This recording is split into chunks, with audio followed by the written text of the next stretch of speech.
Hi, my name's Phil. I like talking about politics, and in this video I'd like to discuss yet another situation that has got Brexiteers hopping mad. They just get angry at all the winning, don't they? In this case, it's the decision by Eurostar to continue to put off services to Kent for another, I don't know, 2 or 3 years because of the difficulties with Brexit checks, amongst other things. But first, if you'd like to be notified of daily news and politics, please subscribe to the channel and click the bell notification icon. So Eurostar, which travels through the channel between Britain and France, has not stopped at Kent since the start of pandemic measures. But with travel restrictions largely gone, they say they're still not able to restore these stops for another 2 or 3 years. Brexiteers seem upset. Not so much that the Eurostar are not putting the services back up. Most of them, I suppose, aren't that bothered about a loss of amenities in Britain, or they wouldn't be back in Brexit. Now, what they're mad at is that part of the blame is being directed towards Brexit. How dare they blame Brexit is their response. Which is a little bit rich, because the company are not actually laying all the blame at the door of Brexit. There's plenty of things that are entirely Brexit. Nobody is claiming this is a purely Brexit issue. It's just one of those where Brexit has made a bad situation way worse. So what actually is the reason? Is Brexit preventing them making these stops in Kent? Well, yes and no. There's nothing physically preventing them stopping at Kent. The service does still, after all, run between France and Britain. The difficulty is the extra Brexit checks that come from our government surrendering our freedom of movement. This means extra costs and delays. Now, if there was a massive demand for travel to and from their pre-Brexit stops in Kent, then they would be implementing them sooner because they would recoup enough of those costs. But the company has said that as a result of obvious financial difficulties that were initially brought on by COVID, because obviously not as many people were using that service, they have to focus on the more profitable parts of their business in order to make a full financial recovery from COVID. So the issue started with COVID. No one's denying that. They've got themselves into a position where their finances are recovering but haven't yet recovered. So in order to recover them, what they are saying is we need to focus on the things that make lots of profit, not so much on the things that's more of a cost. So then when they've recovered, they'll say they'll put on their less profitable services. So what we're getting from that is there's just not enough demand at those Kent stops to compensate for the extra costs of dealing with the Brexit checks. So maybe 2025 or something, assuming no more financial shocks, I suppose. And prominent Brexiteer Ben Habib, who is a former Brexit Party MEP, he's not at all happy. He's complaining about the investment made. We made this massive investment at Ashford Railway Station, which is one of the intended stops for Eurostar in Kent. Naturally, there's a report about it in the Daily Express as well. Usual stuff. Continued their narrative of victimhood over this. Oh, woe is us. As it pretended to explain the situation, it said, and I quote, there was a line in here, and you see this line in there all the time, with UK travellers now treated as third country citizens. Treated as third country citizens? We are third country citizens. But they have to put it as treated like, as if it's unfair and we're the victims of some spiteful revenge.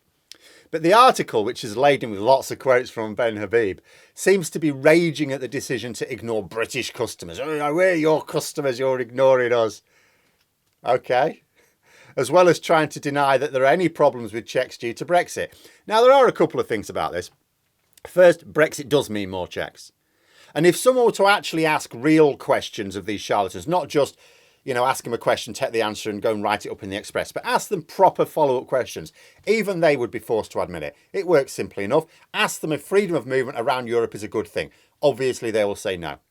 They will readily accept that we've stopped freedom of movement. They boast about it. So then ask them, okay, so we've stopped freedom of movement. How do we enforce it? How do we prevent people just freely wandering into this country? How do we physically do it? Well, obviously, it has to mean some sort of checks, doesn't it? Oh, so there are checks because of Brexit. And those checks take time, even if it's really quick. Even if you've got loads of e-gates, and as Ben Habib says, you just waltz through them, although I would advise against waltzing through them.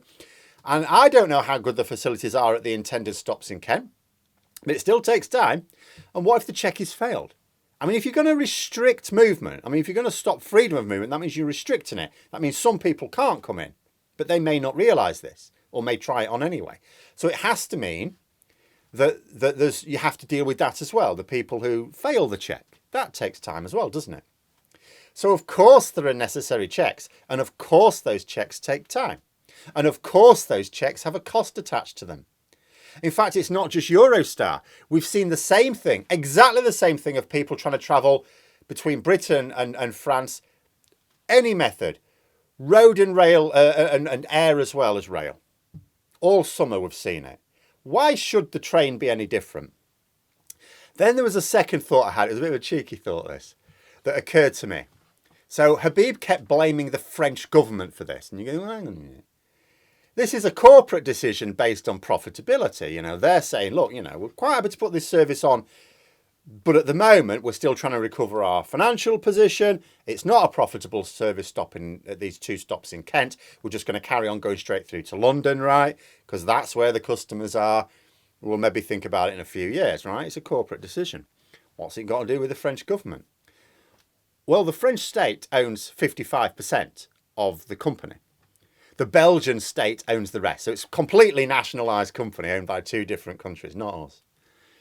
So especially against the background of the evidence of our badly failing privatisation projects in this country, the cheeky part of me thought, if I were there and Ben Habib was saying this, I would say, well, you know, let's say you're right. Let's say this is just some bitter, spiteful revenge on the part of the French. Why doesn't the British state simply set up its own company to run those services to Kent then? I mean, if the French and Belgian governments can have a nationalised company to run these services, surely the UK government can. I mean, they're in the EU. We're apparently free from EU restrictions. We can much more easily set up such a company. And if Habib is correct, and there's no justification for this move, it's purely spiteful revenge, then that must mean there's loads of customers all with their take my money, take my money. Surely it makes sense for the UK government to just set up its own company to take advantage of all these desperate customers in Kent. Maybe he should put the idea to Liz Truss. Or maybe he just wants to rant and rave to distract from the fact that even in the assessment of vocal Brexiteers like Mr. Habib, our post-Brexit future is a steaming pile that nobody wants to take ownership of. But those are my thoughts. Let me know yours in the comments below. Hope you found the video interesting. If you did, please click the like button. And if you'd like to support the channel further, the join button for memberships. And until next time, I'll see you later.